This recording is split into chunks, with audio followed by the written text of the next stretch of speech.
നമ്മൾ കഴിഞ്ഞ വീഡിയോയിൽ നിർത്തിയിട്ടുണ്ടായിരുന്നത് നമ്മൾ ഫുഡൊക്കെ കഴിച്ച് പാത്രമൊക്കെ കഴുകി അങ്ങനെയാണല്ലോ അല്ലേ നമ്മൾ നിർത്തിപ്പോയത്.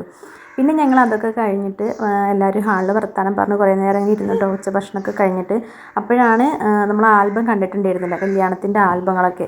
കുറേ ഫോട്ടോസ് എനിക്ക് ശ്രീകുട്ടിയും ഉണ്ണിയൊക്കെ ചേച്ചിയാണെങ്കിലും വാട്സപ്പിൽ അയച്ചിട്ടുണ്ടായിരുന്നു. പക്ഷേ ഞാൻ എന്താ പറയുക, ആൽബം കണ്ടിട്ടുണ്ടായിരുന്നില്ല. ഇത് ഇവിടുത്തെ ആൽബമാണ് കേട്ടോ, അവളുടെ വീട്ടിലത്തത് അല്ല, കല്യാണ ആൽബം അല്ല, അത് റിസപ്ഷൻ്റെ ആൽബമാണ്. അപ്പോൾ ചെറുത് തന്നെയാണ്.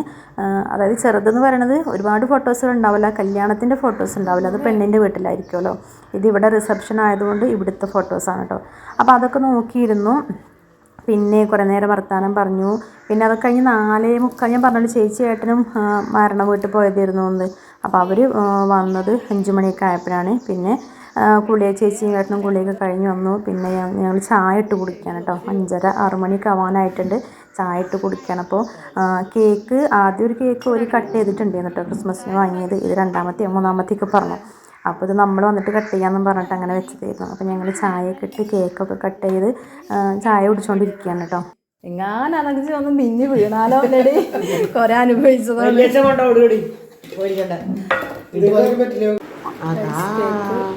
ചായ എല്ലാവരും ചായ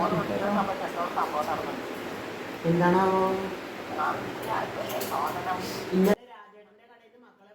വിളക്കെത്തിക്കുന്ന ആ ഒരു തിരക്കൊക്കെ ആയിരുന്നു. പിന്നെ അതിൻ്റെ ഇടയിൽ ഞാൻ തന്നെ ചേച്ചിയോട് പറഞ്ഞു മീൻ ഞാൻ ശരിയാക്കിക്കോളാം എന്നുള്ളത്, കാരണം വിളക്ക് വെക്കാനുള്ളത് എന്തുകൊണ്ട്.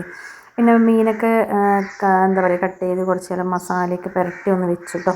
അപ്പോൾ അതിൽ എല്ലാം കൂടെ ഒരുമിച്ച് ഫ്രൈ ചെയ്യാൻ പറ്റാത്തതുകൊണ്ട് 2 പ്രാവശ്യമായിട്ട് അങ്ങനെ ഫ്രൈ ചെയ്തെടുത്തു. പിന്നെ ഞാൻ കാണിക്കണ വീഡിയോ എന്ന് പറയുന്നത് ഒരു രാത്രി 9 മണിയൊക്കെ ആയപ്പോഴുള്ള വീഡിയോ ആണ്. ഞങ്ങൾ എല്ലാവരും ഫുഡ് കഴിക്കണം. ആർക്കും ശരിക്കും വിശപ്പ് എന്ന് പറയണമെന്നില്ല കേട്ടോ, അതും ഇതൊക്കെ ഓരോന്ന് തിന്നുകൊണ്ടിരിക്കുകയല്ലേ. അപ്പോൾ ശരിക്കൊരു വിശപ്പൊന്നുമില്ല. പക്ഷേ ഈ ഫുഡ് കഴിക്കുക എന്നുള്ള മസ്റ്റായിട്ടുള്ള കാര്യമാണ്. അവിടെ വല്യച്ഛനാണെങ്കിലും ചേച്ചിയാണെങ്കിലും സമയത്തിന് ഫുഡ് കഴിക്കുക എന്ന് പറഞ്ഞിങ്ങനെ ഇരിക്കും. അപ്പോൾ ഈ ഒരു പൊറോട്ട നമ്മൾ രാവിലെ കടയിൽ നിന്ന് വാങ്ങിയിട്ടുണ്ടായിരുന്നില്ലേ, അപ്പോൾ അത് 1, 2, 3, 4, 5 ഒന്നല്ല വാങ്ങിയത്. വല്യച്ഛൻ വാങ്ങുമ്പോൾ എല്ലാ സാധനം കുറച്ച് അധികം വാങ്ങും. 15 പൊറോട്ടയാണ് ഞങ്ങൾക്ക് 3 പേർക്കും കൂടെ കഴിക്കാൻ വേണ്ടി വാങ്ങിയ പൊറോട്ട. അപ്പോൾ പിന്നെ രാത്രി ഇനി ചോറുണ്ടാക്കണ്ട, 2 കപ്പ ഉണ്ടായിരുന്നു, ആ കപ്പ ഉണ്ടാക്കുക. പിന്നെ ഈ മീനും രാവിലത്തെ ഉച്ചക്കത്തേക്ക് ഉണ്ടാക്കിയ ബീഫ് കറി ഉണ്ടായിരുന്നു. പിന്നെ ഈ പൊറോട്ട ആവി കയറ്റാന്ന് പറഞ്ഞ് എടുത്ത് വെച്ചു. രാത്രി ഇഡ്ഡലി പാത്രത്തിലൊക്കെ ആവി കയറ്റി നല്ല സോഫ്റ്റായിട്ട് ഇരിക്കുകയും ചെയ്യുമല്ലോ. അങ്ങനെ അതെല്ലാവരും കൂടെ അത് കഴിച്ചിട്ടോ. അതൊക്കെ കഴിച്ച് പിന്നെ ഞാനൊന്ന് പോയാണ്ട് ഫ്രഷായി. ഞാൻ പിന്നെ ചേച്ചി വേറെ ഡ്രസ്സും ചേച്ചീൻ്റെ കയ്യിൽ നിന്ന് വാങ്ങിയില്ല, അതെല്ലാം കൂടെ അലക്കാനാവില്ല എന്ന് പറഞ്ഞിട്ട്. പിന്നെ ഞാനിപ്പോൾ കാണിക്കുന്നത് രാവിലത്തെ വീഡിയോയാണ്. 6 മണിക്ക് 5 മണിയപ്പോൾ ഞാൻ എണീറ്റു, തലേന്ന് നനയ്ക്കാതെ ജസ്റ്റ് ഒന്ന് ഫ്രഷായിട്ടോ. എന്നിട്ട് പോകാൻ വേണ്ടി റെഡിയാവാണ്. അപ്പോൾ ഏട്ടൻ പോണ വഴിക്ക് ഏട്ടന് കാടാമ്പോഴൊരു ഒരു സൈറ്റ് ഉണ്ട്. അപ്പോൾ അങ്ങനത്തെ ദിലീപേട്ടൻ കേട്ടോ, അതിൻ്റെ കൂടെ ഞാനും കൂടെ പോന്നു. എന്നിട്ട് ഞങ്ങൾ പോരുന്ന വഴിയിൽ നിന്ന് ഓരോ ചായ കുടിക്കാൻ വേണ്ടി ഇരുന്നതാണ്. പിന്നെ ഞാൻ വല്ലപ്പുഴ വരെയാണ് ദിലീപേട്ടൻ്റെ കൂടെ പോകുന്നത് കേട്ടോ. എന്നിട്ട് വല്ലപ്പുഴയിൽ നിന്ന് നമ്മൾ നിലമ്പൂർക്ക് ട്രെയിൻ കയറുകയാണ് ചെയ്തിട്ടുണ്ടായിരുന്നത്. വല്ലപ്പുഴയിൽ നിന്നും ഏട്ടൻ എന്നെ കൊണ്ടുവിട്ടിട്ട് തിരിച്ച് പോവുകയാണ് കേട്ടോ. വല്ലപ്പുഴയിൽ നിന്ന് നമുക്ക് നിലമ്പൂർ വരെ 20 രൂപയാണ് ട്രെയിൻ ടിക്കറ്റ്. അതേപോലെ തന്നെയാണ് നിലമ്പൂരിൽ നിന്ന് ഷൊർണൂർ വരെ പോയാലും 20 ഉള്ളൂ കേട്ടോ ഒരാൾക്ക്. അങ്ങനെ ട്രെയിൻ വരാൻ വേണ്ടി വെയിറ്റ് ചെയ്യാണ്. ഞങ്ങൾ എനിക്കൊന്ന് 6:55 അത്രയൊക്കെ ആയപ്പോൾ ഇവിടെ എത്തിയിട്ടുണ്ടായിരുന്നു.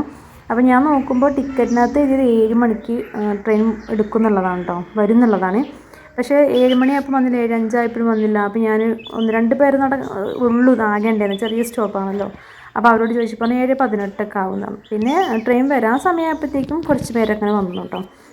ഒരു വലിയ സ്റ്റേഷനല്ലല്ലോ, ചെറിയ സ്റ്റേഷനല്ലേ. പക്ഷെ രാവിലെ നല്ലൊരു അതായത് നല്ലൊരു വൈബ് കേട്ടോ, കിളികളുടെ സൗണ്ടും പിന്നെ ആ ചെറിയ തണുപ്പും. എനിക്കൊന്നും നമ്മളിവിടെ നിലമ്പൂർ ഈ ഭാഗത്തുനിന്നുള്ള നമ്മുടെ കുടുംബാടത്തുനിന്നുള്ള തണുപ്പൊന്നും അവിടെ ഉണ്ടായിരുന്നില്ല കേട്ടോ. അത്ര തണുപ്പ് രാവിലെ അവിടെ ഉണ്ടായിരുന്നില്ല. പക്ഷെ അവർക്ക് ആ തണുപ്പ് തന്നെ അവർക്ക് കൂടുതലായിരുന്നു. അങ്ങനെ നിലമ്പൂർ എത്തി. ഇവിടെ എൻ്റെ വണ്ടി ഞാൻ വൈകുന്നേരം എടുക്കാമെന്ന് പറഞ്ഞിട്ട് അതിനുള്ളൊരു ചാർജ് അവർക്ക് കൊടുത്തിട്ടുണ്ടായിരുന്നു കേട്ടോ. പേ ചാർജ് എന്ന് പറയുന്നത് വണ്ടി പാർക്ക് ചെയ്ത ചാർജ് 20 കൊടുത്തുള്ളായിരുന്നു. പിന്നെ അവർ എടുത്ത സമയത്ത് 20 കൂടെ വാങ്ങിച്ചു. അങ്ങനെ വണ്ടിയൊക്കെ ഉള്ളതുകൊണ്ട് അവിടെ വണ്ടി വെച്ചതുകൊണ്ട് തന്നെ പെട്ടെന്ന് വീട്ടിലേക്ക് എത്താനും പറ്റി കേട്ടോ. ഞാൻ 8:44 ആയപ്പോഴാണ് നമുക്ക് സ്റ്റേഷനിൽ വണ്ടി എത്തിയത്. 9 മണിയൊക്കെ 9:05 ആയപ്പോഴത്തേക്ക് ഞാൻ വീട്ടിലും എത്തി. അതും കഴിഞ്ഞ് പിന്നെ നമുക്കിന്നൊരു കാറ്ററിങ്ങിൻ്റെ വർക്ക് ഉണ്ടായിരുന്നു കേട്ടോ. അത് മഞ്ചേരിയായിരുന്നു. മഞ്ചേരിയിൽ പോയി നമ്മളെ കാറ്ററിങ്ങിൻ്റെ വർക്കൊക്കെ കഴിഞ്ഞു. ഒരുപാട് ലേറ്റായി, കാരണം 2500 ആളുകളുടെ ഒരു പ്രോഗ്രാമായിരുന്നു കേട്ടോ, ഇവൻ്റ് ഇരുന്നു അവിടെ.